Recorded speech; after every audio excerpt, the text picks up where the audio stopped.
land I'm on my way, where the soul never dies.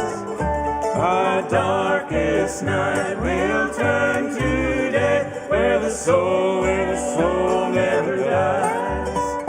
No friends there be, no sad farewell, no tea, no tear dim eyes, where all is peace and joy and love, and the soul never dies.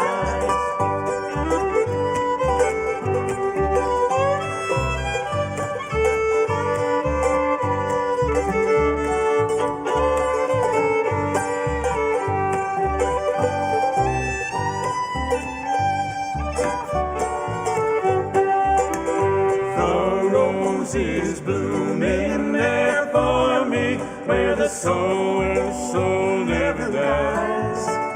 And I will spend eternity where the soul never dies.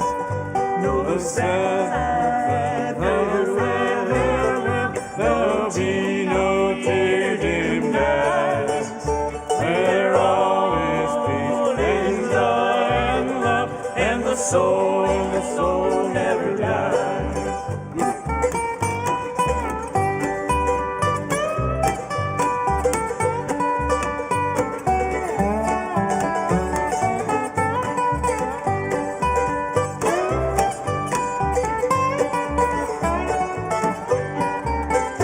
The love light beams across the foam, where the soul never dies, and shines and lights the way to home, where the soul never dies.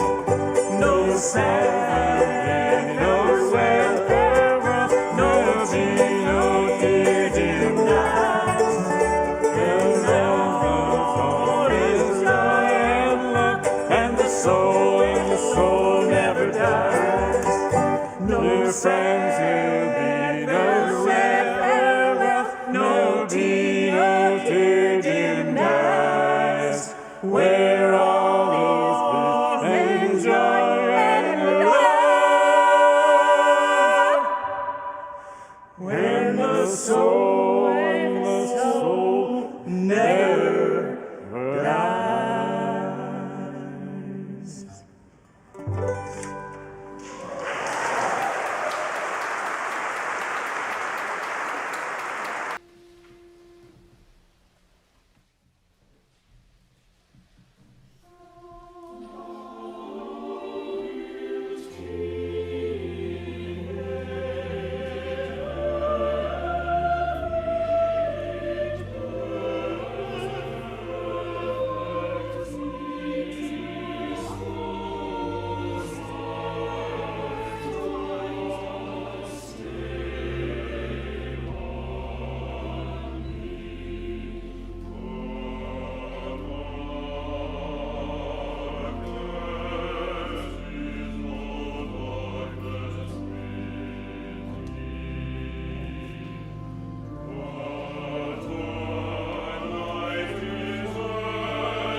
This morning I have the privilege of delivering a sermon to you that was written by Galen. He is with his granddaughter, who was born yesterday at 4 o'clock, and we had this as a plan B, and here we are. So this was written by Galen. I will be speaking in the first person, so I want you all to know. These are Galen's words, which I'm delighted to offer to you. The essayist Maria Popova, in a blog post this Thursday, recalls Nobel Prize winner writer Toni Morrison's response to the re-election of George W. Bush in 2004. In retrospect, Morrison's response seems even more relevant today than it was then.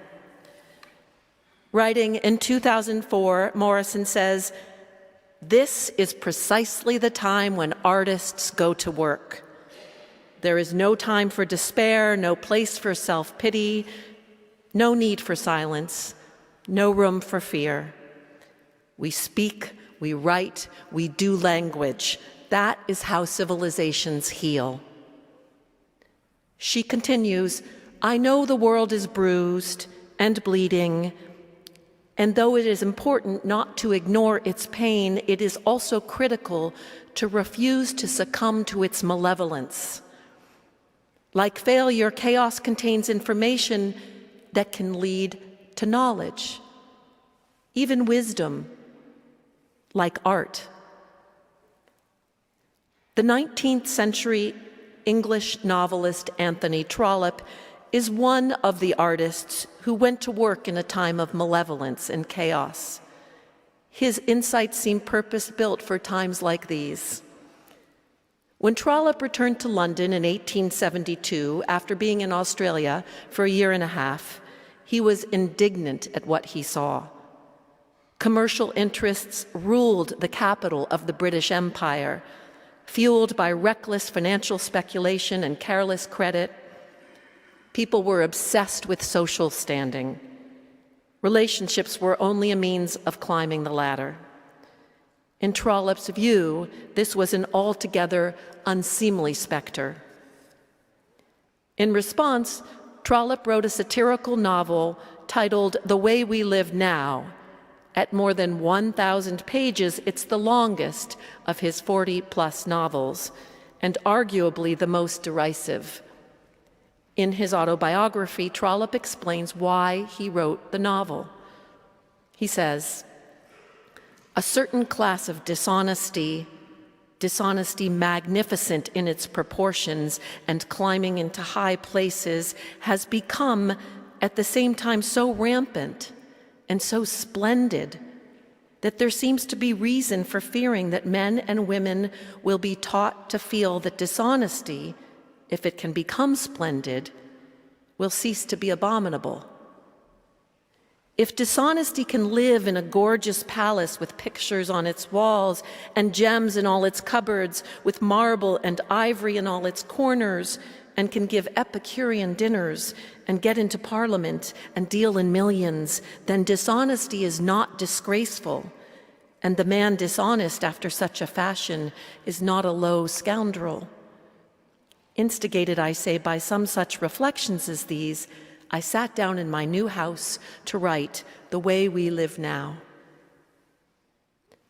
While some of the moneyed scoundrels in Trollope's tale eventually get their comeuppance, the story of London remained a tale of two cities, as Charles Dickens had described it a decade or so earlier.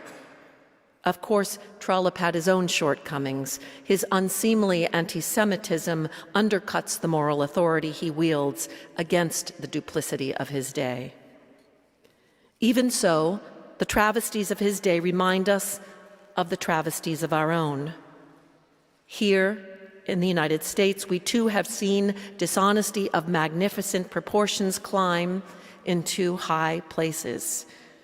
As a result, we too have seen dishonesty cease to be abominable or disgraceful, at least to many Americans.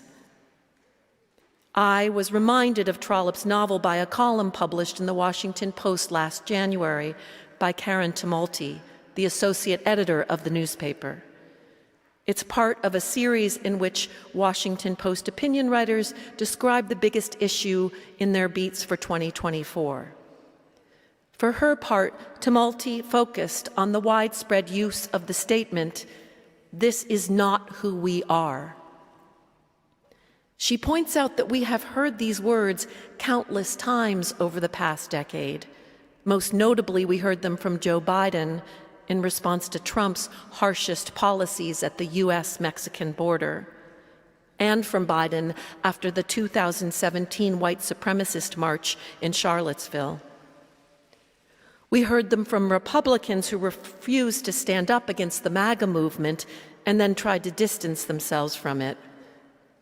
We heard them from Kevin McCarthy in the wake of the attack by Trump supporters on the U.S. Capitol on January 6th, 2021, when McCarthy said, "This is not what our country should look like.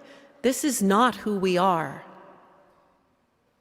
Tumulty concludes her column by saying, "If Americans, knowing everything they know now about him, re-elect Trump or come close to doing so, it will be time for us to all quit lying to ourselves. This is who we are." In the aftermath of Tuesday's election, we now know this is who we are. In my sermon last Sunday, Galen's sermon, I described my hope that the great undoing project in the United States, in the apt description of Martin Wolf of the Financial Times, would itself become undone. This did not happen. Even if the election had turned out differently, however, we would still have a deeply and bitterly divided nation. 75% of the industrial working class jobs in the U.S. have disappeared over the past half-century or so, and many of those who have been left behind economically are fearful that the influx of immigrants will marginalize them even further. They are anxious and angry, and they have been crying out for someone to take their plight seriously.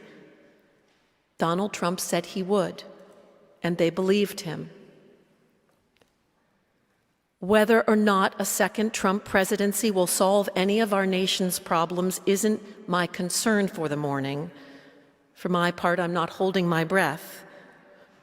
I expect many of our nation's problems to get significantly worse in the months and the years ahead. My concern this morning has to do with All Souls, how we understand ourselves and our roles in this challenging time.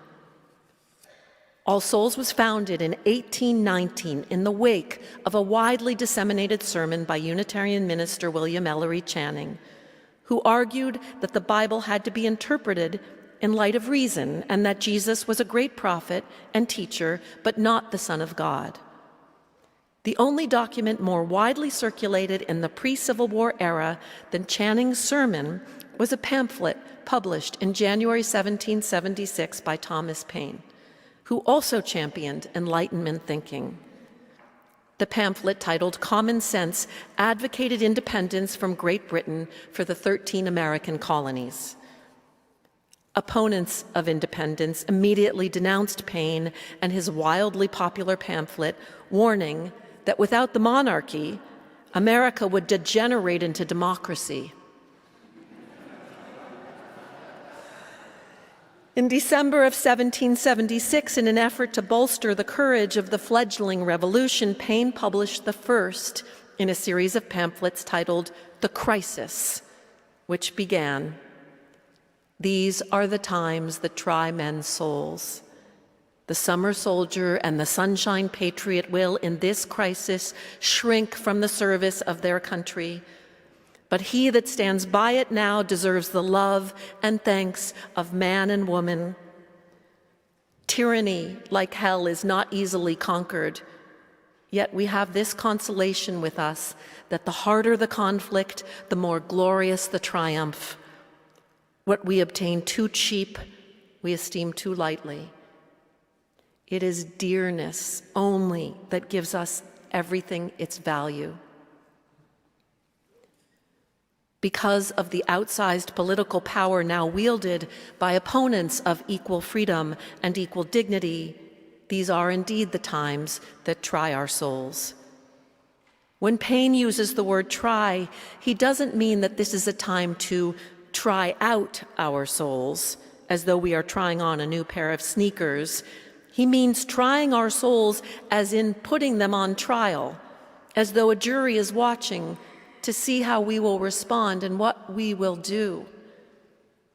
If our words and actions in coming days and weeks were put to the test in this way, would we be judged worthy? Or would we be summer soldiers and sunshine patriots who shrink from service because the going has gotten painfully difficult? Make no mistake, in terms of the values we cherish and the goals we pursue as a congregation, the going has gotten difficult. The going wasn't easy before last Tuesday, but it's gotten much more difficult since then. We will need to double down on our strength and resilience as individuals and as an institution in order to face the challenges ahead. The good news is that religious institutions were purpose-built for times like these. Instead of obsessing about the day-to-day, week-to-week, and even year-to-year vicissitudes of life, religious communities focus on the long arc of the universe. We work, in the famous 19th century Unitarian minister and social reformer Theodore Parker's phrase, to bend the long arc of the universe toward justice. In the Rabbi Jonathan Sacks's book, The Dignity of Difference, which is subtitled How to Avoid the Collapse of Civilization, he writes, "Economic superpowers seemingly invincible in their time have a relatively short lifespan. Venice in the 16th century, the Netherlands in the 17th, France in the 18th, Britain in the 19th, and the United States in the 20th. The great religions, by contrast, survive. Islam is 1,500 years old, Christianity 2,000, Judaism 4,000. They remind us that civilizations survive not by strength, but by how they respond to the weak. Not by wealth, but by the care they show for the poor. Not by power, but their concern for the powerless. The ironic yet utterly humane lesson of history is that what renders a culture invulnerable is the compassion it shows to the vulnerable.